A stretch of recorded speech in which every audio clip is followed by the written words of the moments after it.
Il m'importe peu qu'un homme politique soit d'origine espagnole, roumaine, algérienne, marocaine ou autre, comme beaucoup d'autres. Ce qui me gêne, c'est que, dans le cas de M. Ryan Sipel, c'est que il s'arroge le droit de dire qui est républicain et qui ne l'est pas. Ça a été constant au cours de cette émission. Il s'arroge le droit d'exclure le patriote que je suis, et des millions d'autres avec, de la République.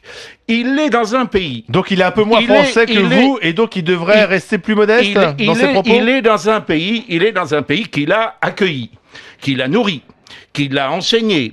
Plus ou moins bien d'ailleurs, enfin puisqu'il est passé par Sciences Po et qu'on sait que depuis le dernier directeur de cette école, le niveau ne s'est pas substantiellement amélioré. Bon, mais enfin, il a été naturalisé à l'âge de 23 ans.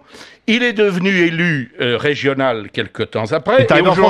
Et aujourd'hui, il est député. Je n'ai mis en cause ni le fait que monsieur Ryan Sipel, attendez, je termine, ni le fait qu'il soit français, ni le fait qu'il soit élu. Vous laissez entendre que le fait qu'il soit français de fraîche date, il devrait la jouer modeste. Je laisse pas entendre, j'affirme que quand vous arrivez dans une famille, n'est-ce pas, que vous y êtes accueilli, vous commencez pas à dire ah bah oui mais ici il y a un tel et un tel qui me plaisent pas. Voilà, j'ai dit que ça n'était pas une question politique ou juridique, c'est une question de bienséance. Alors à quel Ce moment jeune homme est arrogant.